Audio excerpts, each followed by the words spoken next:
Hey, and welcome to the Inclusive Networker Podcast, where we make network marketers, small business owners, and solopreneurs aware of blind spots that could be keeping their networks and businesses small. We give them tips and simple, practical tools to make their businesses more inclusive, and we teach our listeners how to build inclusive communities that support diverse customers, team members, and business partners. So, if you want to authentically build relationships with diverse communities of customers or business partners, you are in the right place. But be warned, you will be challenged, but here's the thing, you won't be judged. I'm your host, Dr. Raymona. I'm a speaker, coach, consultant, public health professor, wife, mom, and a fierce challenger of broken systems that keep people from reaching their highest potential. I'm so excited to be with you on your journey to becoming an inclusive networker. Let's jump right in. And who are we calling into conversation today? Well, this is Miss Natalie Bullen. I'm so very excited to have Natalie Bullen as my guest today. And I'm going to tell you a little bit about her, and then we are going to get started. So Natalie Bullen is a pricing strategy expert and sales coach from Mobile, Alabama. As the owner of Unapologetic Wealth, LLC, she teaches coaches, consultants, and expert online service providers to raise their prices, view sales as service, and unlock their sales genius so they can step into the wealth they deserve and desire. So Natalie, welcome to the Inclusive Networker Podcast. I'm so excited to have you today. I am so happy to be here. Thank you for having me. Of course. And so I want to start this out by asking you, what is your lens? And you know, that's kind of it for our viewers or our listeners. I want to really help you to understand what a lens is before Natalie jumps in with this. So a lens is how you see the world, right? What is your background? What are some things that have happened in your life that shaped the way you view things in the world? And so, Natalie, what is your lens? Well, I, like you, was raised deep south. I'm from Mobile, Alabama. Okay. I think being a Southerner definitely shapes you. Having Christian parents and also school teacher parents, I definitely feel like it shaped me to see education is really important and how you present yourself out in the world, being professional is really important, is definitely a lens. I will also say Mobile, at least to me, is small town. And so I don't see the world as, oh, you're just a number. You're a person. You mean something. And I really like to put a personal touch. And I've learned that everyone wasn't raised like that, right? You meet big city people and their lens is very, what can you do for me? Or where can we go? Or what can we do? You don't have that many activities to do in the city. You tend to bond to each other. And so I think having that camaraderie as a Southerner, you know what I mean? It's a different kind of view. I'm not as world traveled. I'm not as worldly as most people are. Okay. So, I definitely can identify with a lot of that. Raised in the South, I have a road named after me, Raymona Drive. It's a dirt road where, and that is so cute. And my mom's a teacher, so I totally can identify with your lens, and it honestly has shaped the way that I see things too. And so, we'll think about that as we move through these questions. And so, as you have, built your business, tell us a little bit more about what you do for the customers or clients that you have. Tell us about Unapologetic Wealth. How did you even get to that? And what you do? Yeah, it's a labor of love for sure. Okay. I left banking after 7 years. Before that, I was in corporate sales, and I got tired of wealthy people not looking like me. I got tired of being the only woman in the room, the only Black person in the room. I got tired of other people getting really, really rich and me still making $50K, and decided I wanted to do something about it and actually impact people's lives in a meaningful way. And I discovered that most of us don't have a spending problem. Most people think, oh, if I want to, be wealthy, I need a budget. I need to get on a budget. Most of us just need to make more money. The average Black woman-owned business in 2020 only grossed $24,000. Really? No budget is going to solve that. No budget is going to make 24K as gross revenue work out for you. Okay. Right? Okay. You're not going to budget yourself out of too low revenue. So I decided, you know what? Let me put down the money coaching and let me work on the revenue side. How do you bring revenue in your business? You learn how to sell. So I do sales coaching and money mindset work. You know, how do you get brave enough to price your service where you know it ought to be priced? Because we all have a number that we know the service ought to be. Are we brave enough to say it out loud? Can we have sales conversations around it? Or do we hide behind proposals? Oh, thank you for your time. I'll send you an email with some information. Say the number, sis. Say the number on the sales call. So I have been so blessed. I have coached over 250 women and non-binary people into 6-figure businesses. And created, 5-figure months for businesses and feel really great about it. So that's what we do. I have a sales academy and I do some one-on-one coaching still. And I have a private podcast, which is really just me fussing at you every day for 5 minutes to go get your bag. But that's why Unapologetic Wealth exists. It exists to eradicate poverty in communities of color via entrepreneurship. Oh, I love it, love it, love it. Okay, so let me ask a question about this.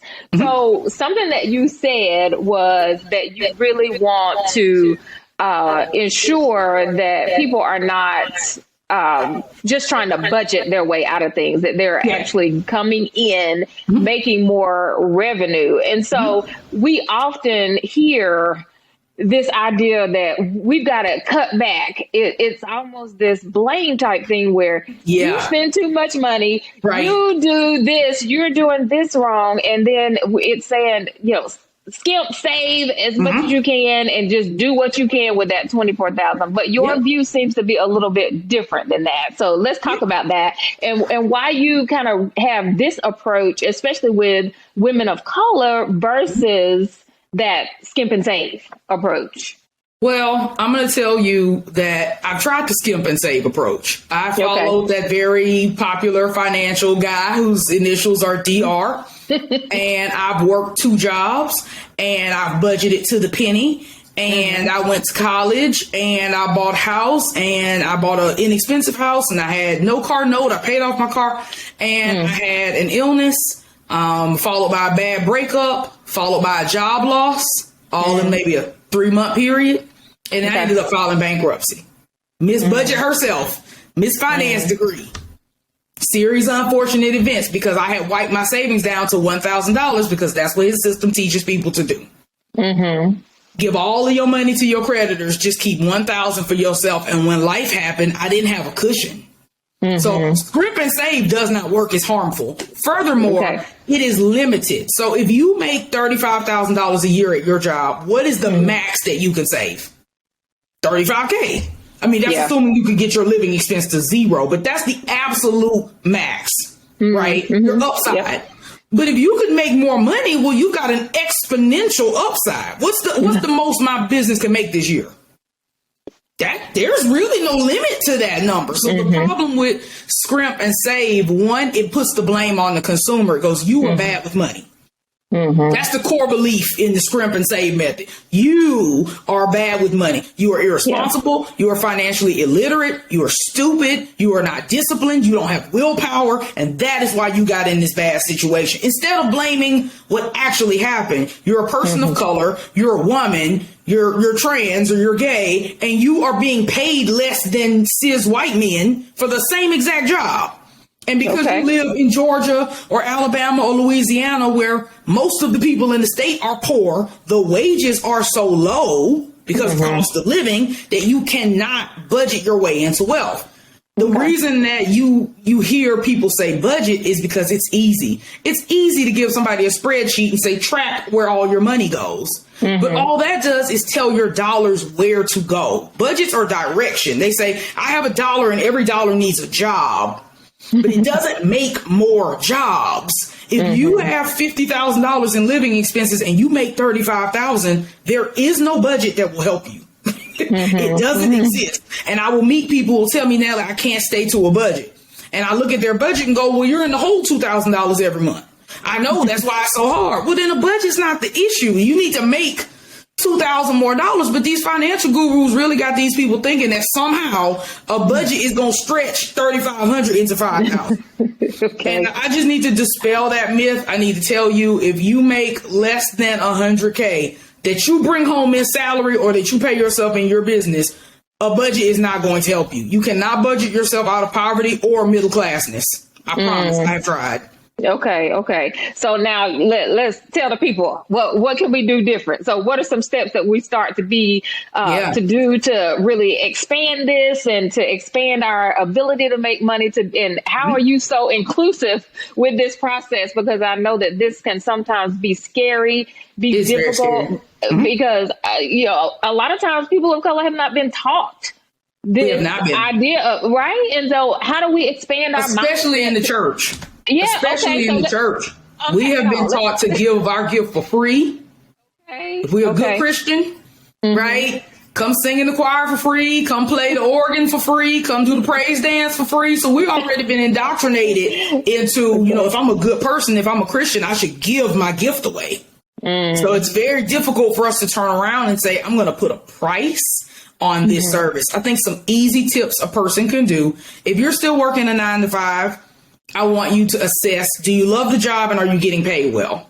If the answer to either of those is no, start looking for better opportunities. Dust off your resume, do an audit of all of your skills and talents. Now's a great time to look for a job because there's so many job openings. Yep. If you're an entrepreneur, I want you to be honest and look at your offer suite. Ask yourself, what do I want to be known for? What's one thing? That one thing. When people think Natalie Bullen, I want them to think wealth. What is the one word you want people to think about? And then how can you create a service that embodies that's scalable? Many of us are stuck in offers that are one-to-one, done for you. We're doing all the work, so we're the bottleneck. If I could send you 10 clients today and you say I can't take 10 new clients, then you're the bottleneck.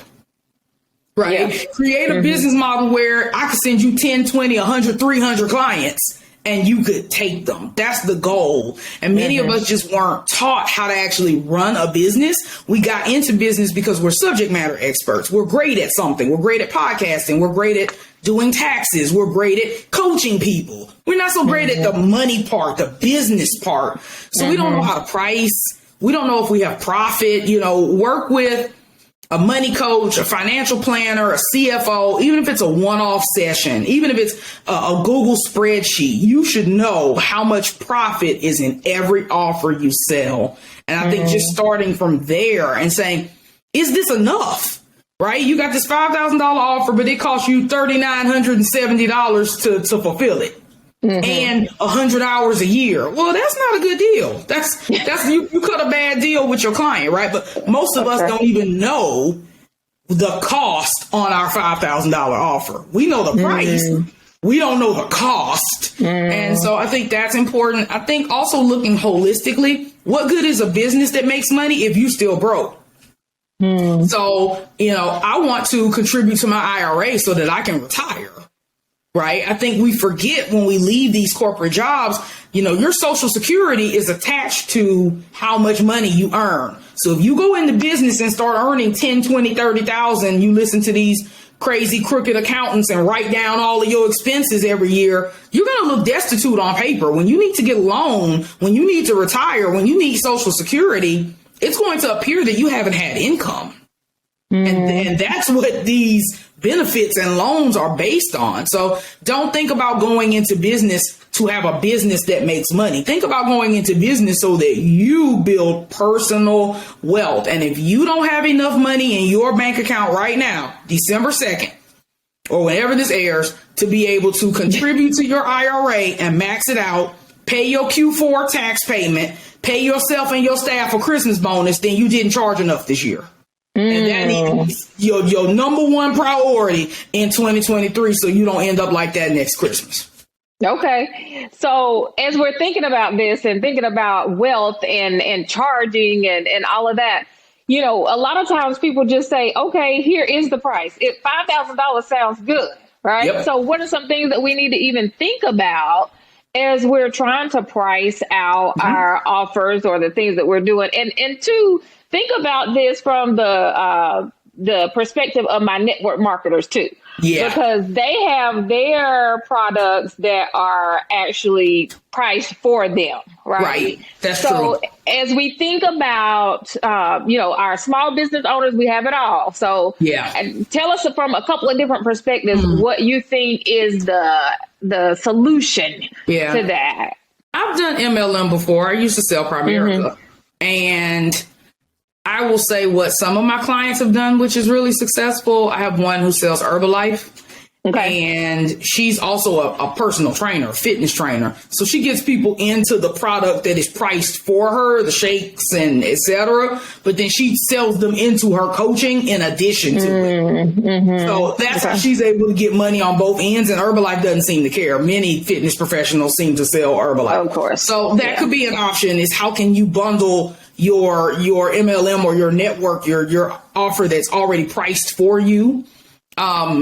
If you are a commission-based salesperson, like life insurance or realtor, you might want to think of how can you close bigger sales. So if you sell life insurance to 20-year-old non-smoker with no kids, they're going to get a tiny little term policy and your commission is going to be $100. And you might get a charge back because they're 20 and they're not thinking about life insurance. And in 3 months, that payment might lapse just because they forgot about it, because life insurance doesn't make sense when you're 20. But if you start approaching families, if you start approaching business owners with key man insurance policies, if you start to look at maybe group options, you can get that commission up larger, right? So I think I would look at that angle. My realtor clients, you get 3%. Well, do you want 3% on a $100,000 home or $1 million home? You get 3%. So how can you position yourself for more of the luxury products out there, the commercial spaces out there that are going to gain you a larger commission? A lot of times we sell to previous versions of ourselves. So if we grew up in a certain neighborhood or in a certain type of home or at a certain price point, we'll sell down to that level instead of selling up to a level that will get us a larger commission. So there are things you can do, even if you're in a model where it's fixed. I sold Avon. I made lots of money because I made sure that I networked with people and I played on the pain points. I think an easy exercise everyone can do that's your listener that will help. What is the industry standard? And then how do you do business? Take you a sheet of paper, fold it in half, hot dog style, like they say in school, and write industry on the left side and how I do it on the right side. And list all the things that's wrong with the industry, how the industry standard is. If you're a hairdresser, what's the industry standard? Your hairdresser going to be late. She gonna come in with food. She gonna want to eat first. We love our hairdressers. We love our hairdressers. Some of them are trifling. Some of them are trifling. You gotta come already washed and blow dry. You can't bring your kids. You can't bring your husband. You gotta jump through all these hoops to pay. You gotta text to schedule. It's a mess, right? But if you are a hairdresser who doesn't double book, only uses the best natural products, treat your clients with care, is always prompt. If you book me from 10 to 12, I'm actually out the door at 12, right? That shows the difference between what you do and how the market is. And then you can use those differentiators to get more business or set your own price. And I love that part because how you stand out is especially important for people in network marketing because you're selling the same thing. People, they are selling the exact same thing, and other companies, even though you think your product is better, you have competition and it's commoditized, right? It's commoditized. So I know Avon and Mary Kay are not comparable. I know that because I've sold both of them. I know that, but there are so many people because they're both cosmetics and they're both MLM, people think, oh, I don't need that. I got my Avon lady. I'm like, well, Mary Kay is nothing like Avon. Let me tell you about the skincare consultation I can do for you. But I learned a pain point of Avon. People didn't like placing an order, waiting 2 weeks, getting the little bag. I got to bring it to your house, etc. So I ran my Avon like I used to run Mary Kay. I had kits already built. Right. So I had a bag in gift boxes, $50, $100. So you ain't got to place an order and wait. I already got Skin So Soft in my car. Which one do you want? You want $50 or $100? I just wanted one little lotion. Okay, well, you can place an order and wait 2 weeks because I'm not breaking it's already in cellophane. It's already done. Oh, well, if you already have it, And now I've made a $6 sale, a $50 sale, because Avon in general does not recommend that you buy or stash a whole lot of product. But I knew people would pay me if I had product on the spot. That's one of the good things about working with Mary Kay. So I was able to use it to my advantage because I knew what the average Avon lady was doing. I just did something different because we're all selling the same product. So I can't say my product is better. It's literally identical. I think there's also a lot of turnover in network marketing. You go to make another sale, like say you run out of your lipstick from Mary Kay. You call your Mary Kay woman, she don't even sell Mary Kay anymore. They have a terrible, most MLMs have a really bad like churn problem. So if you've been doing MLM for years, you already got a leg up because you can call your clients every month, every 3 months and say, hey, I'm just letting you know I'm still around. I ain't new to this. I'm true to this. I'm not going anywhere. You can refer people to me. It's safe. I am a long term. My mom's been selling Primerica 20 years. She literally had people, she wrote policy. Now she writing policy for the kids. That's how long she's been selling Primerica. That is a selling point when you're out prospecting. Hey, I've been selling Primerica since 1998.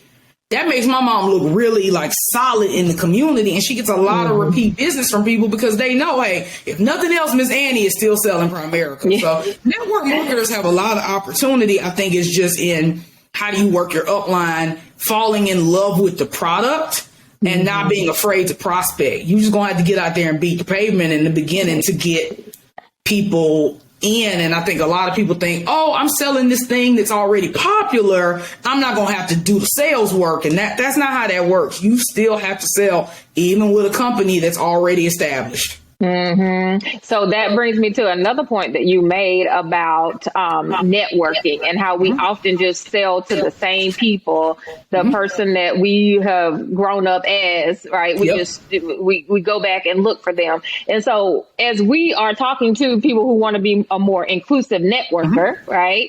What are some of the things that you tell people that they can do to grow their network? So you said you started to work outside of just who you had grown up as. You started to prospect people who were at a different level, right, than you, or in different places, different backgrounds. And so how do we start people in that process of becoming a more inclusive networker?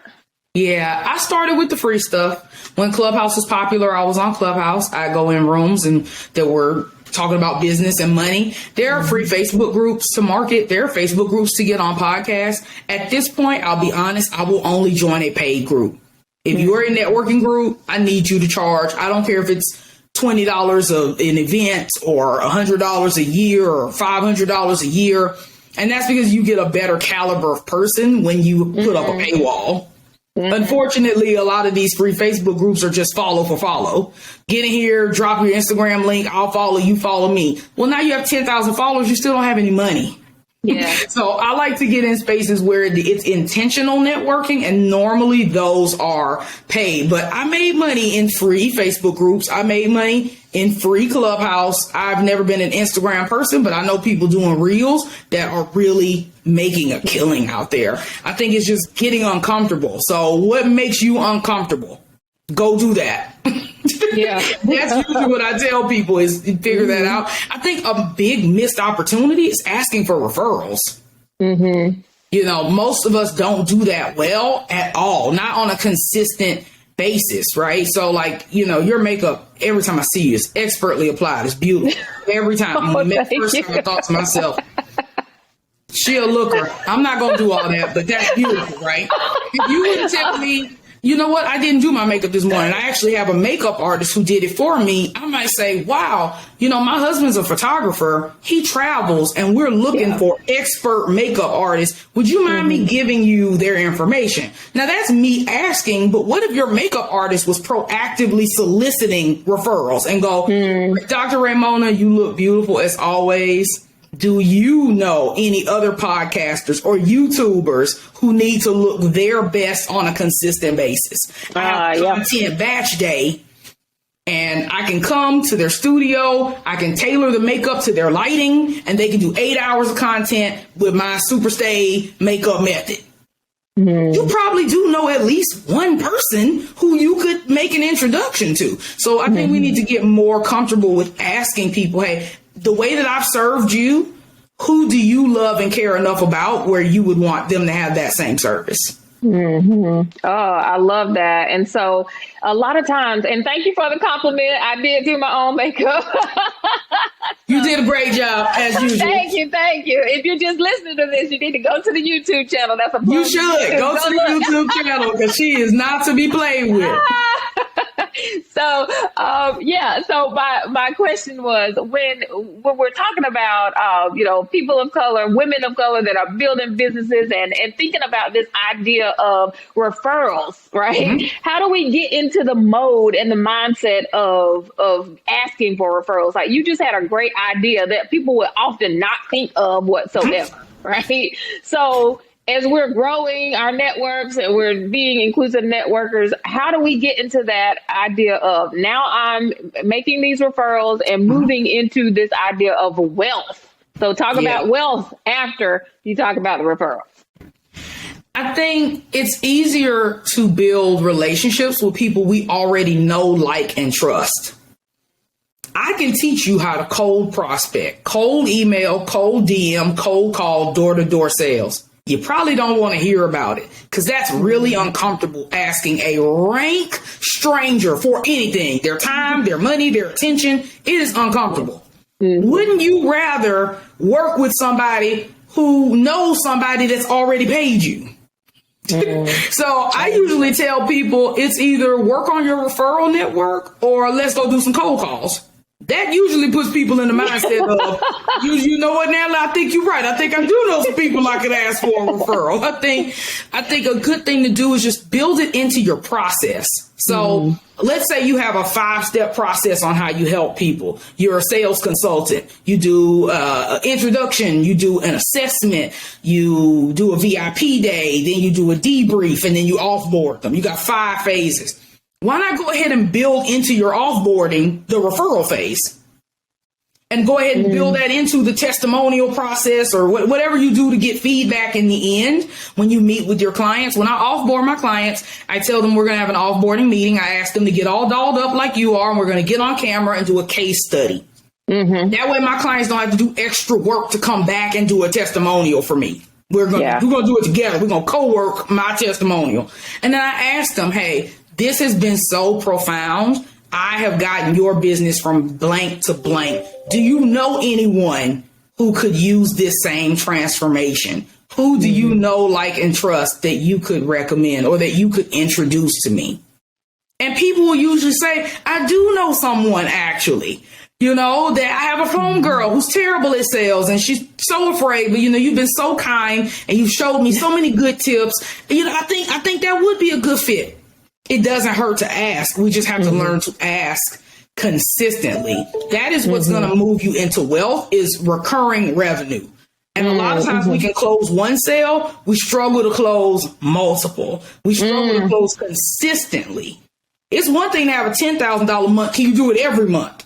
Can you get to where that's your baseline so that you can start to bring on a team, start to bring on staff, start to take time off? Last year, it was just me, and it sucked. It was horrible. It was really, really not pleasant having to do all the things in our businesses, all 12 departments. I won't name them all today, but you're running 12 departments if you're a solopreneur. Marketing, sales, and customer service, 12. Yeah. Not pleasant. You really want to start getting other people into some of those roles. You can't do that if you can't pay them, and you can't pay them if your sales are like the Riverside logo. They up and down. You don't know when your next sale is coming. And so, having referrals is a way to always have something in the pipeline, hopefully. And if you do good work, you'll get word of mouth. But word of mouth is not enough. You have to be proactive and ask people. I've been on 62 podcasts this year. This is 63. Oh, wow. Right. Wow. And I'll go back to people and go, how can I serve you? What kind of connection are you looking for? And I have a database of referrals. So if you need an accountant, if you need a bookkeeper, if you need a business coach, if you need a CFO, there's no referral you could need in business that I don't have. And by having that Rolodex, what does that do for me? That makes me look really important and powerful. Like, man, I went to Natalie and she was like, yeah, here go some people. And they're vetted and great.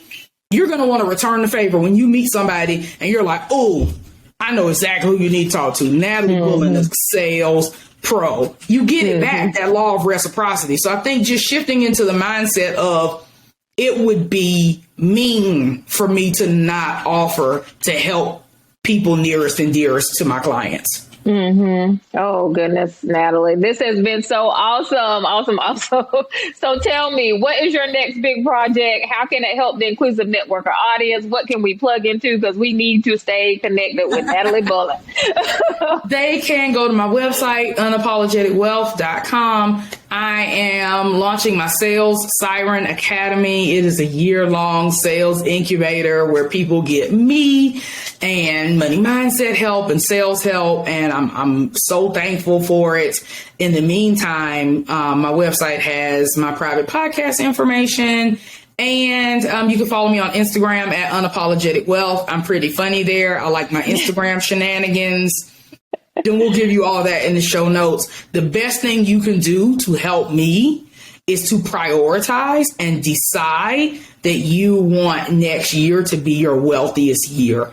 Everything you do is going to fall behind that decision. And as you make more money, you serve my mission. So that is what I would ask all of your listeners to do, to just decide next year is going to be the wealthiest year of their life, because everything's going to fall behind that decision.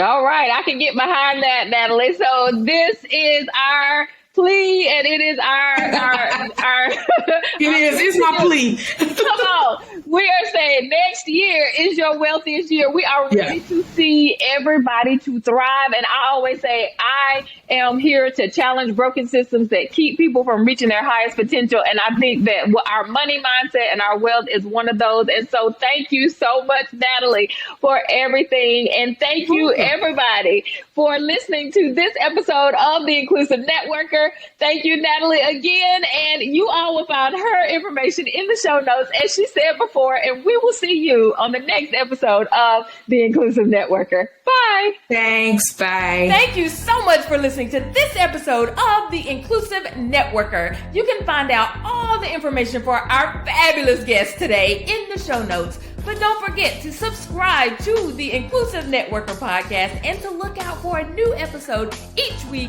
on YouTube and wherever you enjoy your podcast. This is your host, Dr. Raymona. And as always, remember, I see you and I'm cheering you on. And I dare you to defy limits. See you on the next episode of The Inclusive Networker.